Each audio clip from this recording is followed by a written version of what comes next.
Hermanos, en días anteriores estuvimos viendo la escena en la que Juan contempla el trono de Dios y vimos una imagen gloriosa de los cielos alabando al Creador, y vimos también cómo Dios tiene un plan eterno de redención que solamente puede llevar a cabo su Hijo.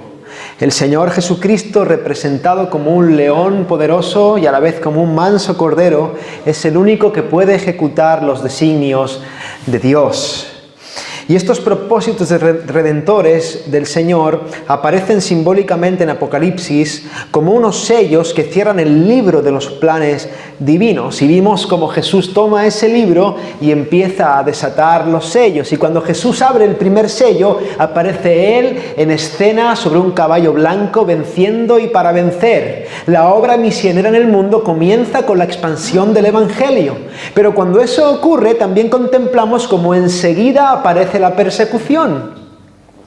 Los dos siguientes caballos simbolizan la aflicción que pasamos los cristianos, el bermejo y el negro. El bermejo, símbolo de persecución religiosa; el negro, símbolo de presión social y económica. Y por último, el caballo amarillo simboliza las aflicciones que hay en este mundo caído y que sufrimos todo el mundo, incluidos también los cristianos. Y hasta aquí se habían abierto 4 de los 7 sellos, y hoy, con la ayuda del Señor, vamos a seguir exponiendo lo que va ocurriendo cuando Jesús sigue desatando los planes y los designios del Padre. Amén. Vamos a abrir nuestras Biblias en el libro de Apocalipsis, capítulo 6, de versículo 9 al 17. Estamos en suspense. ¿Qué pasará? El Señor está desatando los sellos y vamos a descubrir cómo se desarrolla la historia. Apocalipsis 6, del 9 al 17. Dice así la palabra del Señor: Cuando abrió el 5.º sello, vi bajo el altar las almas de los que habían sido muertos por causa de la palabra de Dios y por el testimonio que tenían. Y clamaban a gran voz diciendo: ¿Hasta cuándo, Señor santo y verdadero, no juzgas y vengas nuestra sangre en los que moran en la tierra? Y se les dieron vestiduras blancas y se les dijo que descansasen todavía un poco de tiempo, hasta que se completara el número de sus consiervos y sus hermanos, que también habían de ser muertos como ellos.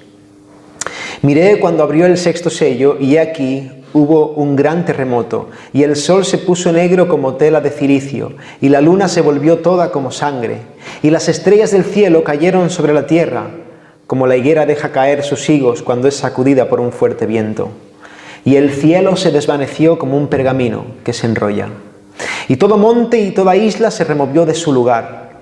Y los reyes de la tierra, y los grandes, los ricos, los capitanes, los poderosos, y todo siervo y todo libre, se escondieron en las cuevas y entre las peñas de los montes. Y decían a los montes y a las peñas: Caed sobre nosotros, y escondednos del rostro de aquel que está sentado sobre el trono, y de la ira del Cordero. Porque el gran día de su ira ha llegado. ¿Y quién podrá sostenerse en pie? Señor, concédenos la gracia de temblar delante de tu palabra, de tener reverencia delante de tu santidad. Pon temor de ti en mi corazón, que mis palabras sean de tu agrado, Señor, conforme a tu revelación perfecta. Y que pueda traer, Señor, conocimiento de ti a tu pueblo. Y que pueda reconciliar contigo a los que no son tuyos por medio de la cruz. Crea vida espiritual en nosotros. Necesitamos de tu Santo Espíritu. Te rogamos que nos ayudes, nos asistas y que tu nombre sea exaltado. Y te lo rogamos en el nombre de Jesús. Amén. Hermanos, tal como estuvimos viendo en el pasado sermón, todo verdadero cristiano, todo verdadero creyente sufre de alguna u otra manera las consecuencias de vivir en un mundo totalmente opuesto a la voluntad de Dios. Si eres cristiano, vas a ser perseguido física, política, social o ideológicamente. Ser cristiano en este mundo es como caminar en un campo de minas. Es transitar por territorio enemigo, es pasear por tierra hostil. Por lo tanto, si realmente queremos seguir al Señor Jesús, debemos estar preparados para soportar cualquier tipo de sufrimiento. Esta es una condición que forma parte de tomar nuestra cruz y de seguir al Señor cada día. Sin embargo, hermanos, aunque esto es una verdad, también es una verdad que no todos los creyentes experimentamos el mismo nivel de sufrimiento, ni tampoco el mismo nivel de persecución.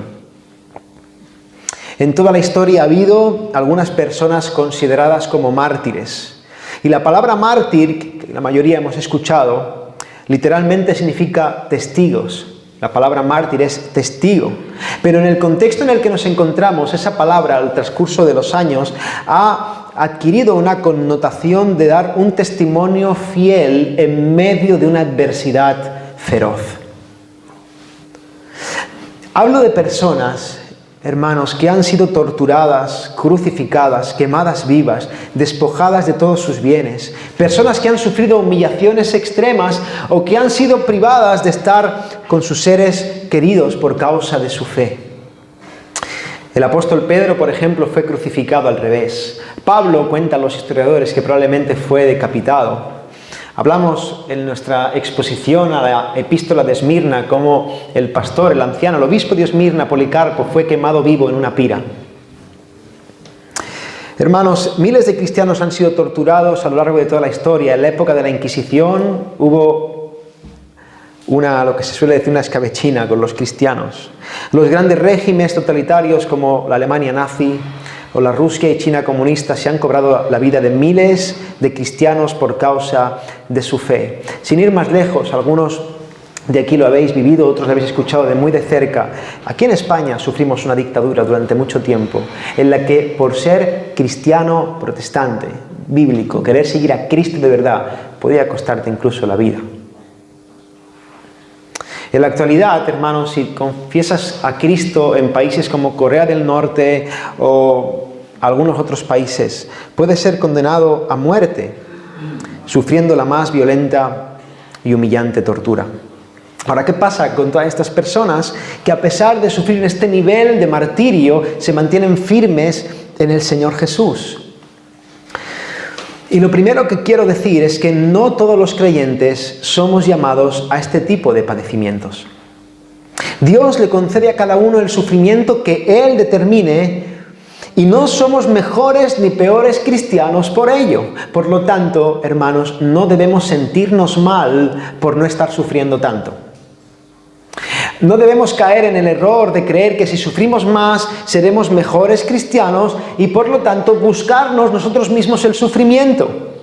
Mira, no hay nada de piadoso en el sufrimiento autoimpuesto o en el vivir flagelándose física o emocionalmente. Hermanos, no, el cristiano no debe desear sufrir ni debe buscar sufrir.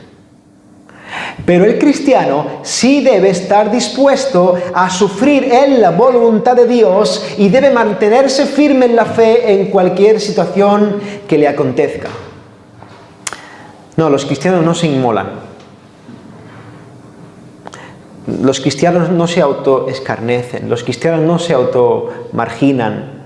No hay más piedad en eso. Los cristianos no nos ponemos de rodillas y caminamos 5 kilómetros porque así adquirimos un bien espiritual. Eso es del diablo. Los cristianos queremos vivir en paz y cuanto mejor aquí en la tierra pueda ser, mejor. Pero los cristianos no desechamos el sufrimiento y los cristianos no vendemos a Cristo cuando nos toca en su voluntad sufrir. Porque nuestra principal lealtad no es a favor de nuestra felicidad ni de nuestra bendición terrenal. Nuestra principal lealtad es hacia Cristo. También es importante señalar que Dios no da más carga a nadie de la que puede soportar y cuando la da, Él mismo también da la gracia para poder mantenernos firmes, porque a veces podemos preguntarnos con temor, no sé si a ti te ha pasado, pero a mí me ha pasado, me ocurre a veces. Cuando oigo de estos testimonios tan extremos, me pregunto, ¿qué haría yo? ¿Yo negaría al Señor si fueran a crucificarme o a quemarme vivo? Y si lo piensas bien y eres honesto contigo, yo creo que la mayoría, al menos a mí me pasa, podríamos llegar a la conclusión de que en el estado en el que nos encontramos delante de la tele, escogiendo la película de Netflix que voy a ver el sábado por la noche, digo, yo no sé si yo haría como este de Esmirna, como Policarpo este. Yo no sé si yo podría tener ese valor. Yo no podría soportar que me fueran a crucificar, que me fueran a quemar vivo, que mataran a toda mi familia delante de mis ojos. Podemos llegar a sentirnos mal por una supuesta futura infidelidad por nuestra parte. Pero pensar de esa manera es un error, hermanos. Mira, lo cierto es que nadie en este mundo tiene el coraje ni la fe suficiente para pasar por esas pruebas. Es Dios, hermano, en su misericordia el que da la capacidad para enfrentarlo. Si Dios te pone en ese lugar, Dios te va a sustentar en ese lugar. Pablo dice a los corintios, no os ha sobrevenido ninguna tentación que no sea humana. Pero fiel es Dios, que no os dejará ser tentados más de lo que podéis resistir, sino que dará también juntamente con la tentación la salida para que podáis soportar. Pero lo cierto, hermanos, es que a algunos les es dado por Dios el sufrir de maneras extremas por causa de la fe. Y en el primer siglo las continuas experiencias de injusticia, soledad, tribulación, miedo, angustia que padecían los creyentes podía hacer que su fe titubeara. Los continuos testimonios de cristianos perseguidos, martirizados, despojados de todos sus bienes eran una cuestión abrumadora al corazón de muchas iglesias, y en la actualidad también puede ocurrir lo mismo. ¿Qué pasa con tanto sufrimiento? ¿Por qué el pueblo de Dios pasa por estas angustias? Pero ahora el Señor, al abrir el quinto sello, nos revela lo que ocurre con estos mártires. En el versículo 9 dice, cuando abrió el quinto sello, vi bajo el altar las almas de los que habían sido muertos por causa de la palabra de Dios y por el testimonio que tenían. Mira, estos mártires cristianos están en la presencia de Dios. Y eso es lo primero que Juan quiere resaltar. Cuando un cristiano pasa por esas terribles pruebas y se mantiene firme, lo que le espera es estar delante del altar del Señor por los siglos de los siglos. Después del padecimiento viene la gloria. No existe tal cosa como el purgatorio. Esta doctrina que se predica en la Iglesia Católica no es bíblica. No hay un lugar donde debamos ser purificados antes de pasar a la presencia de Dios. Esto no hay sustento bíblico para sustentarlo. Cuando un creyente muere, va directamente a la presencia del Padre. ¡Qué gozo, hermanos! Estos cristianos están delante del Señor. Sí, han sufrido en la tierra, han pasado por una tribulación que es muy breve comparada a la luz de la eternidad, y ahora están delante del trono, delante de la magnificencia de su Creador. Y el versículo 11 dice que se les dieron vestiduras blancas. Ellos están vestidos de santidad, ellos están vestidos de justicia en la presencia del Señor, están en paz. Pero ahora el texto sigue diciendo que estos mártires permanecen delante del trono de Dios, y mira lo que hacen. Dice el versículo 10, y clamaban a gran voz diciendo, ¿hasta cuándo, Señor santo y verdadero, no juzgas y vengas nuestra sangre en los que moran en la tierra? Los mártires claman al santo y verdadero que juzgue todo el mal de la tierra. Ruegan a Dios que juzgue a todos los que se oponen a Él y que vengue la sangre de aquellos que han sufrido tales niveles de maldad. Ahora bien, escucha esto, es importante porque lo que están haciendo estos mártires no están pidiendo una venganza personal porque ellos odian y no han perdonado a aquellos que les han matado o los han perseguido. No, eso no es lo que está ocurriendo aquí. Esos mártires piden a Dios que sea Él el que se vengue por todo el mal que hacen aquellos que le aborrecen a Él. Estos mártires claman para que Dios castigue a todas esas personas que han injuriado, perseguido, torturado, asesinado, maltratado y humillado al pueblo de Dios, regocijándose en su propia maldad. Estos mártires claman para que el torturador sea castigado, para que el violador de niños sea castigado, para que el religioso que enciende la mecha de la pira donde se queman vivos a hombres y mujeres piadosos sean castigados. Claman porque desean que Dios haga justicia para que todo el mal sea castigado y el Señor sea glorificado en ello. Y sabes, todos los que estamos aquí, en mayor o menor medida tenemos este deseo en nuestro corazón. Cada vez que escuchamos una atrocidad en la televisión, se enciende en nosotros un sentimiento que clama por justicia. Cada vez que escuchamos que un hombre ha matado a su familia, pensamos que debe ser castigado. Cada vez que escuchamos que un hombre ha maltratado a su mujer, pensamos que debe ser castigado. Cada vez que oímos que alguien ha violado a una niña pequeña, pensamos que merece ser castigado. Sabemos que todo el mal que se hace en este mundo merece ser castigado. ¿Habéis visto las noticias cuando sale algún presidiario que lo han pillado a lo mejor, que es un asesino, un violador o lo que sea, y cómo sale del coche de policía hacia el juzgado? Y cómo hay ahí un montón de gente. ¿Qué dice la gente? Tened misericordia de él, hombre, pobrecito, tened gracia. Eso se escucha. ¿Sabes lo que clama la gente? La gente clama por justicia. En nuestro corazón está eso. El mal debe ser castigado. Y eso es lo que piden los mártires. Señor, los mártires piden, Señor, juzga y castiga todo mal. Mira lo que los han hecho en la tierra por querer seguirte. Señor, vindica tu causa, glorifícate castigando al impío. Y en esto, hermanos, tenemos que aprender la lección: la venganza no es nuestra. No es nuestro nombre el que debe ser vindicado. La justicia no es que tú te salgas con la tuya, la justicia no es que a ti te pongan en alto, la justicia es que tú no pases por lo que tienes que pasar. No, la justicia es que el nombre del Señor sea exaltado. Suya es la venganza, dice Pablo, no os venguéis vosotros mismos, amados míos, sino dejad lugar a la ira de Dios, porque escrito está, mía es la venganza, yo pagaré, dice el Señor. Pero ante la petición piadosa y justa de los mártires, la palabra dice lo siguiente, versículo 11, y se les dieron vestiduras blancas, y se les dijo que descansasen todavía un poco de tiempo hasta que se completara el número de sus consiervos y sus hermanos, que también habían de ser muertos como ellos. La respuesta de Dios ante esta petición imprecatoria de vindicación de su gloria en su justicia, Dios les dice que deben descansar en su presencia un poco de tiempo. Ellos deben permanecer en ese estado de gloria intermedia en el que el alma ya ha sido redimida, pero todavía no ha sido establecido el reino de Dios definitivamente. Ellos deben esperar a que de nuevo sus espíritus se unan con sus cuerpos glorificados, y deben esperar todavía un tiempo para que el gran y definitivo juicio de Dios tenga lugar. Y la pregunta es, ¿por qué razón? ¿Por qué Dios retarda su venida? ¿Por qué razón Dios no se apresura en juzgar todo el mal que se hace debajo del sol? ¿Por qué?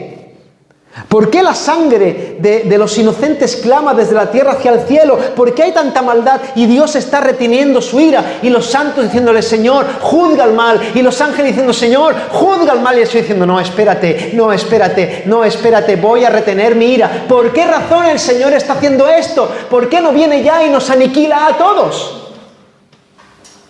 Esa es la pregunta correcta. Cuando uno está del lado de Dios, ya deja de preguntarse por qué Dios no salva a todo el mundo y empieza a preguntarse por qué Dios no condena ya a todo el mundo ante tanta maldad. Sencillamente, y esto es grandioso, hermanos, porque debe completarse el número de cristianos que darán testimonio de Cristo por medio de su sufrimiento. Dios todavía tiene mucho pueblo al que salvar. Dios tiene mucho pueblo en San Fernando al que salvar. Dios tiene mucho pueblo en el puerto de Santa María. Dios tiene pueblo en Sanlúcar, en Algeciras, en La Línea, en Gibraltar. Dios tiene a pueblo. Dios todavía tiene muchas almas que redimir. Dios todavía tiene a muchos hijos e hijas que no van a doblar sus rodillas ante la presión de este mundo y van a permanecer firmes ante la adversidad. Dios todavía tiene un pueblo que va a maravillar al mundo por medio de su testimonio y va a manifestar la grandeza de la gloria del Dios al que sirven. Y sabes, el juicio de Dios va a llegar, de eso no cabe duda. Pero el Señor tiene paciencia. Y Él retrasa el momento de derramar su ira para que todos sus escogidos puedan venir a Él y la gloria de su misericordia sea manifestada al mundo. Los mártires piden justicia, Dios pide paciencia, porque todavía hay esperanza para la salvación. Dios está en los cielos hoy, ahora, derramando gracia, y Dios continúa salvando pecadores de toda tribu, nación y lengua por medio del Evangelio. Y es lo mismo que dice Pedro en su segunda epístola, capítulo 3, versículo 9. El Señor no retarda su promesa, según algunos la tienen por tardanza, sino que es paciente para con nosotros, no queriendo que ninguno perezca, sino que todos procedan al arrepentimiento. ¡Cuánta gracia!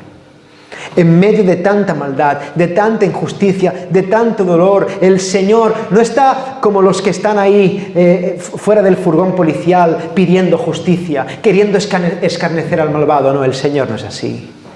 El único que puede hacer eso tiene paciencia. El único que es digno para estar fuera en el juzgado y decir condénale, el único que puede hacer eso es el único que no lo hace.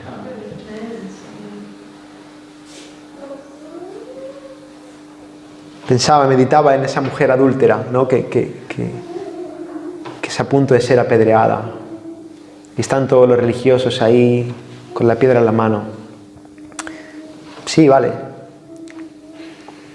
Es verdad, esa sensación de que se haga justicia, pero tengamos cuidado, porque nosotros también somos culpables. El que quiera estar firme, mire que no caiga. No nos apresuremos. Y el único, en esa escena, santo, el único que podía alzar la voz, el único que podía decir, el único que podía coger la piedra y tirársela con razón de ser, el único, santo, dijo: el que esté libre de pecado tiene la primera piedra. Ahora levántate y no peques más. Yo soy paciente. Qué hermoso es el Señor, ¿verdad? Tan bueno, tan misericordioso, tan paciente, tan amoroso. Y nosotros, panda de pecadores, clamando por justicia, esperando el furgón del malo. Es verdad, pero ¿y tú? Recuerdo un caso, a mí me marcó ese caso, fue muy fuerte, por cómo se desarrolló. Es un caso, la realidad supera la ficción. No recuerdo el nombre de Gabriel, lo que no recuerdo el nombre de la mujer que lo mató.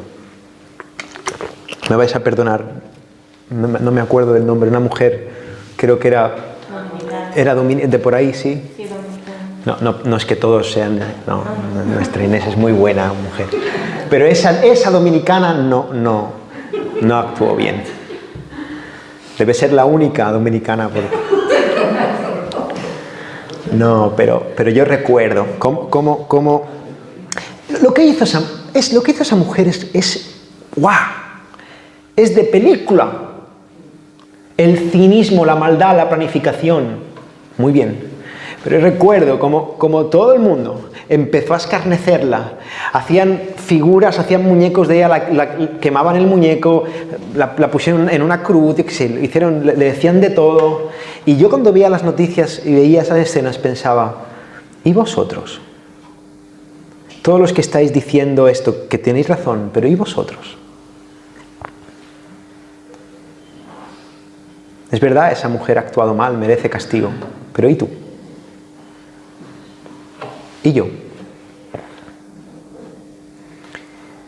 Yo no sé si muchos cristianos tuvieron el amor y la misericordia de orar por esa mujer. Porque esa mujer necesita oración. Igual que el padre, que la madre, que la familia, para que el Señor ponga su mano de gracia y la salve.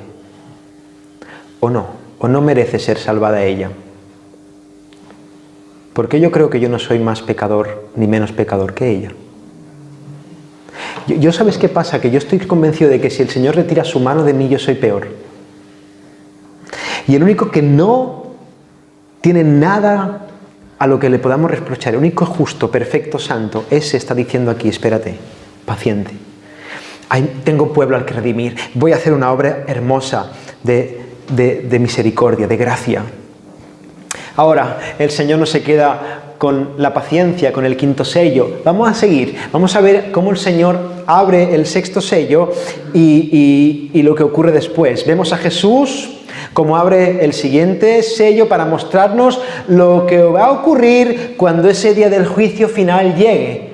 Porque todo lo que he dicho antes no elimina la realidad de que va a haber un juicio, de que todo el mal va a ser castigado. Y el Señor ahora va a abrir una ventana a la eternidad para que podamos conocer que ese juicio va a llegar y podamos hacernos una idea de cuál será su magnitud. Y lo primero que Juan contempla es como la creación es removida en ese día final. Versículos 12 al 14. Miré cuando abrió el sexto sello y aquí hubo un gran terremoto y el sol se puso negro como tela de cilicio y la luna se volvió toda como sangre y las estrellas del cielo cayeron sobre la tierra, como la higuera deja caer sus higos cuando es sacudida por un fuerte viento. Y el cielo se desvaneció como un pergamino que se enrolla y todo monte y toda isla se removió de su lugar. Wow, yo leo esto y me quedo a cuadros, terremotos, desastres naturales, el sol se pone negro, la luna se convierte en color de sangre. ¿Pero esto qué es? ¿Qué está pasando aquí? Algo parecido vemos en Mateo 24, lo hemos leído antes, nuestro hermano Jonathan nos lo leía, dice, quiero volver a repetir, ¿no? lo que decía el Señor Jesús en su sermón escatológico. Él decía, inmediatamente después de la tribulación de aquellos días, el sol se oscurecerá y la luna no dará su resplandor y las estrellas caerán del cielo y las potencias de los cielos serán conmovidas. El paralelismo en el lenguaje es asombroso. Prácticamente están diciendo lo mismo, utilizando la misma simbología. Y vemos como este pasaje de Apocalipsis habla claramente del día del juicio final. Porque dice Jesús, entonces aparecerá la señal del Hijo del Hombre en el cielo y entonces lamentarán todas las tribus de la tierra y verán al Hijo del Hombre viniendo sobre las nubes del cielo con poder y gran gloria. Ese día del juicio por el que clamaban los mártires, ese día en el que la gloria de Dios y su justicia va a ser vindicada, por fin va a llegar. Ahora, ¿cómo puede ser que Juan esté en el capítulo 6 narrándonos el juicio final si Apocalipsis tiene 22 capítulos? ¿Por qué está ahora diciendo lo que va a pasar al final? ¿Qué sentido tiene esto? Bueno, yo quiero volver a recordar que Apocalipsis es un libro que no se puede leer de forma ni literal ni cronológica. Juan abre 7 secciones diferentes, lo iremos viendo, en el que cuenta la misma historia desde la primera hasta la segunda venida de Cristo, desde que Jesús vence la cruz hasta que viene a juzgar a las naciones, desde diferentes perspectivas y haciendo diferentes énfasis. De manera que veremos a lo largo de Apocalipsis cómo el juicio de Dios se da no sé cuántas veces. No es que Dios venga a juzgar el mundo muchas veces, es que Juan lo cuenta desde muchas perspectivas. Algo parecido de lo que pasa en Génesis, en la creación del hombre. Lo estamos viendo también estudiando la creación del hombre y la mujer. Moisés relata la creación del hombre en el capítulo 1 y lo hace también en el capítulo 2. No es que Moisés diga que Dios ha creado 2 veces al hombre, sino que da diferentes detalles.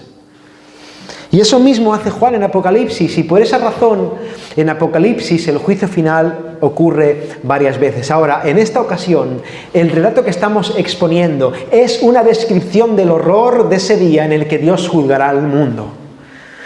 Y la descripción de los desastres naturales en el día del juicio no deben ser entendidos de forma literal, sino como simbolismos que reflejan la intensidad de la ira de Dios derramada sobre la creación. No debemos pensar, hermanos, que literalmente la luna se volverá de color de sangre, o que habrá literalmente un gran terremoto, o que literalmente las estrellas van a caer del cielo. No se trata de esto. Todas estas figuras son eventos simbólicos que indican que todo el universo será afectado, que la tierra sufrirá un cambio completo. Lo que leemos se trata de una imagen catastrófica que refleja el terror que caerá sobre los impíos. Es algo que está en nuestro corazón. Sabemos que ese día va a llegar. ¿Os habéis fijado la cantidad de películas que produce Hollywood que se dedican a hablar de ese momento en el que va a haber un apocalipsis? De una u otra manera, el mundo siempre se acaba y siempre es un americano el que nos salva. Oremos por los americanos. Siempre nos salva un ¿yankee es despectivo? No sé, no. Un yankee. Siempre nos salva Bruce Willis o Will Smith. Siempre. Pero fijaros cómo las películas, cómo está eso, esa inquietud en el corazón del hombre. Esto se acaba. Habrá un día en el que esto va a arder. Ya sea porque vienen dicen, no las películas, no, un extraterrestre, un meteorito, el sol, se inventan, no. Va a ser Dios. Pero ¿cómo sabe el mundo que esto se va a acabar? Ese día la creación estará bajo la ira de Dios. El universo entero será purificado y renovado. La humanidad vivirá momentos de angustia, de caos, de aflicción, de confusión, de horror. El juicio final habrá llegado. Y eso va a suponer que el juicio sobre los impíos habrá llegado. Versículo 15, y los reyes de la tierra, y los grandes, los ricos, los capitanes, los poderosos, y todo siervo y todo libre, se escondieron en las cuevas y entre las peñas de los montes. Y dice, y decían a los montes y a las peñas, caed sobre nosotros y escondednos del rostro de aquel que está sentado sobre el trono y de la ira del Cordero. Porque el gran día de su ira ha llegado. ¿Y quién podrá sostenerse en pie? Y notemos como el texto enfatiza que el juicio de Dios no hace acepción de personas. No. Reyes, grandes, ricos, capitanes, poderosos, siervos, libres, toda clase de personas de todo trasfondo, estatus social, educación, situación económica, todos sin excepción van a perecer bajo la ira de Dios y del Cordero, y finalmente se hará una justicia perfecta, ejecutada por el único que sabe hacer las cosas bien y es digno de ejercer juicio sobre los hombres. En este mundo las cosas no son así. En este mundo caído vemos como la justicia no siempre es justa. No, la justicia no siempre es justa. Ayer lo vi yo en la tele, como la justicia no siempre es justa. A veces no siempre gana el mejor equipo.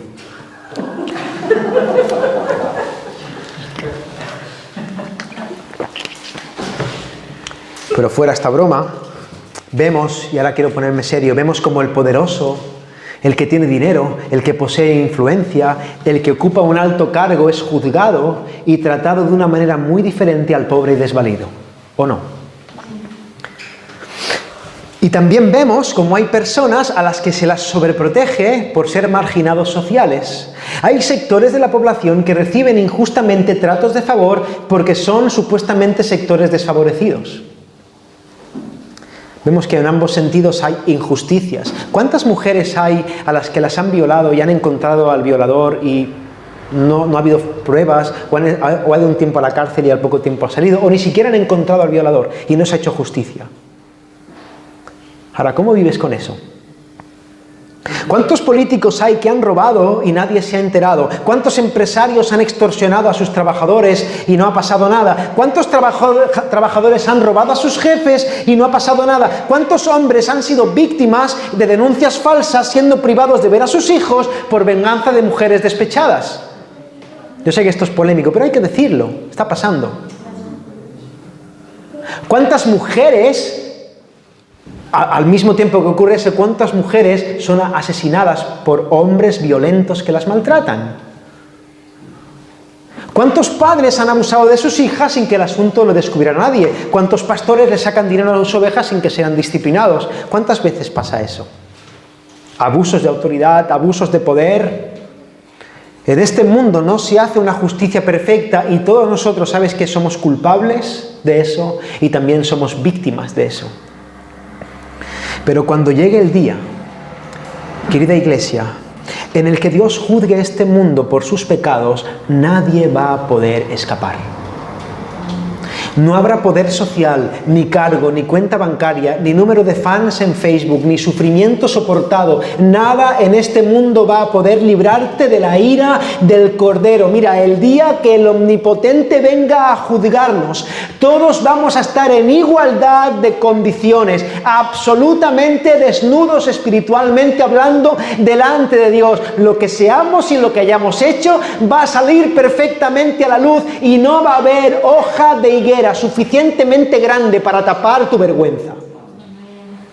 A Dios no le va a importar si eres rico o eres pobre, si eres alto o eres bajo, si eres famoso o desconocido, si eres de derechas o de izquierdas, si eres blanco o negro. No le va a importar. En ese día todos los pecados van a salir a la luz y en ese día la mirada penetrante de Cristo va a poner al descubierto hasta lo más profundo de nuestros corazones, y cuando eso ocurra, ninguno de nosotros va a poder ser reconocido justo. Cuando el Santo de los cielos se acerque para juzgarnos, no habrá escapatoria, no habrá que los libre. Y entonces todos que hoy levantan su puño al cielo y se atreven a juzgar a Dios, todos aquellos que permanecen en sus pecados sin arrepentirse, todos aquellos que se atreven a llamar a lo bueno malo y a lo malo bueno, todos aquellos que se acuestan confiados en su reputación, en su dinero, en su cuenta bancaria o en su vana religión, todos esos que se autojustifican y se creen que son buenas personas, todos y cada uno de ellos, sin excepción, van a preferir que se les caiga el mundo encima a enfrentarse a la ira de Dios y del Cordero. Y en medio de este horror y calamidad, el pasaje que estamos viendo hoy termina con una pregunta retórica. Porque el gran día de su ira ha llegado, ¿y quién podrá mantenerse en pie? La respuesta a esa pregunta es nadie. Nadie. Cuando llegue ese día no habrá ninguno que pueda mantenerse en pie. Ninguno va a poder ser considerado justo delante de un Dios 3 veces santo. Por cuanto todos pecaron y están destituidos de la gloria de Dios. Y todos, en el griego, en el original, cuando haces un estudio profundo de la palabra, todo significa todos. Todos.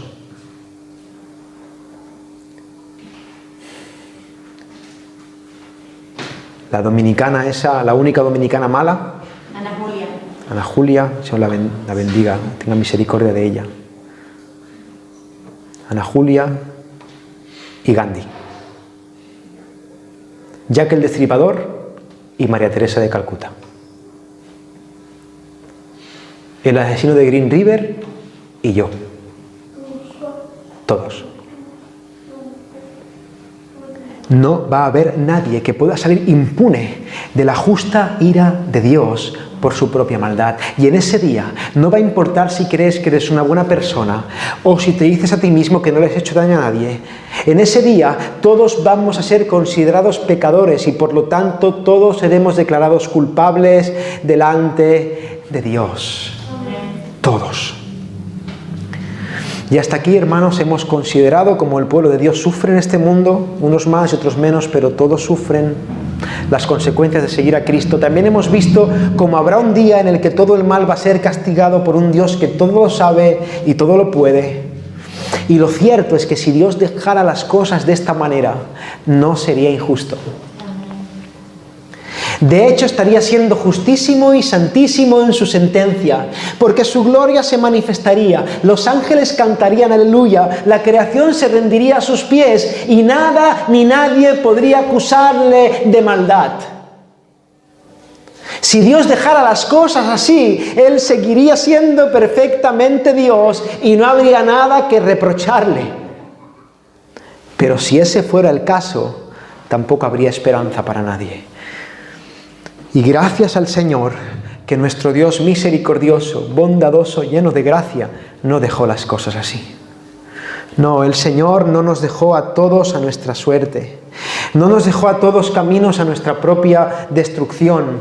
La Biblia afirma que habrá un remanente que será salvo de la ira de Dios por pura gracia. Mira, hemos empezado este sermón hablando de los mártires. Y el texto dice, antes al principio he puntualizado brevemente en esto, pero quiero volver allí otra vez, porque me parece importante. Estos mártires dice que se les dieron vestiduras blancas. Los que han muerto siendo verdaderos creyentes ahora están en la presencia de Dios. Y estos hombres y mujeres, los que esperamos en Cristo, los que han muerto esperando en Cristo, van a ser salvos en ese día de juicio. Esos hombres y mujeres vamos a recibir amor y gozo y bendición eterna en lugar del juicio que merecemos. Y ese trato de gracia no lo vamos a recibir por lo mucho que hemos padecido, ni por una justicia ganada, ni porque hemos tenido muchos méritos, ni porque nos hemos creído buenas personas, ni porque hemos ido cada domingo a la iglesia, ni porque nos creemos que no hemos hecho daño a nadie, ni porque somos muy religiosos y rezamos 4 Ave María al día. No, nada de eso te puede salvar. Esas vestiduras blancas de justicia y de santidad no nos las ganamos nosotros, sino que nos son dadas. La justicia y la santidad que han recibido esos mártires son imputadas al pecador por pura gracia. Y mira, querida iglesia, amigo o amiga que me escuchas, que nos visitas hoy, la salvación es un regalo de Dios que obtenemos por medio de creer en Cristo como nuestro Señor y Salvador. La Biblia dice que de tal manera amó Dios al mundo que ha dado a su Hijo unigénito para que todo aquel que en Él cree no se pierda, mas tenga vida eterna. Por lo tanto, si hoy vienes al Señor Jesús en arrepentimiento y fe, si hoy confiesas tus pecados, Él es fiel y justo para perdonar nuestros pecados y limpiarnos de toda maldad. No importa de dónde vengas, no importa las maldades que hayas cometido, no importa lo sucio que te sientas, aquel que murió en la cruz tiene una justicia más grande y una gracia más grande de lo grande que puedan ser todas tus maldades. ¿Sabes por qué? Porque aquel que murió en la cruz es más digno, más poderoso, más hermoso, más grandioso que toda la maldad del universo junto. El Señor es digno. Pero el mismo Juan, un poco más adelante en su Evangelio, dice: el que cree en el Hijo tiene la vida. Amén a eso, el que cree tiene la vida. Pero el que rehúsa creer en el Hijo no verá la vida, sino que la ira de Dios está sobre él. Si crees, eres salvo. Podrás sostenerte en pie en el día de la ira. Mira, no porque tú tengas dignidad para sostenerte en pie, sino porque la ira que tú mereces la sufrió Cristo en la cruz. Y esa sangre te cubre. Pero el que se resiste a creer en Él, el que se aferra a su propia opinión, a su propia moral, a su propia justicia, a sus propias ideas, aquel que se niega a venir a Cristo en arrepentimiento y fe, no tiene la vida, sino que la ira de Dios está sobre él. La ira de Dios por todos y cada uno de sus pecados. Porque si tal vez tú no hayas cometido la atrocidad que cometió esa mujer, Ana Julia, quizás no seas el asesino de Green River o Jack el Destripador o Aníbal Lecter, porque muchas veces he oído eso: yo no he matado a nadie. No, pero ¿y las mentiras que has dicho? ¿Y las lujurias que te rondan en la cabeza? ¿Y las atrocidades que hay en tu corazón? ¿Y ese hermano que te cae mal y en tu corazón lo desprecias? ¿Y cuando has murmurado? ¿Y cuando has sentido envidia en tu corazón?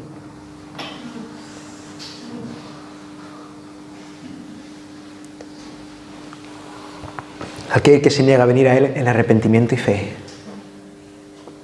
no tiene la vida, sino que la ira de Dios está sobre él. Y hoy te ruego, por las misericordias del Señor, que corras por tu vida.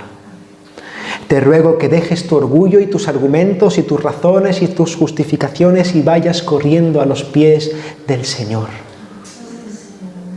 De aquel que todavía hoy no tira la primera piedra. De aquel que todavía hoy, ahora, aquí, extiende su mano de gracia. De aquel que, siendo el único digno de juzgarte, te dice, ven a mí y descansa. Ven a mí y tendrás vida. Pero si desechas esa oportunidad, ya no hay más esperanza para ti. El Señor quiera que hoy a todos los que estemos aquí se nos conceda el don del arrepentimiento y la fe verdadera. El Señor permita que hoy podamos padecer y de aquí en adelante podamos padecer por Él a lo que Él nos llame y que le seamos fieles. Hermanos, el Señor quiera que a todos nosotros nos sean dadas esas vestiduras blancas, nos sean dadas por gracia y que en ese día, en Cristo y solo por Cristo, todos nosotros seamos salvos de la ira de Dios y del Cordero. Porque, Iglesia, solamente en Él hay victoria y solamente en Él somos más que vencedores. Amén. Amo al Señor, pues ha oído mi voz y mi súplica.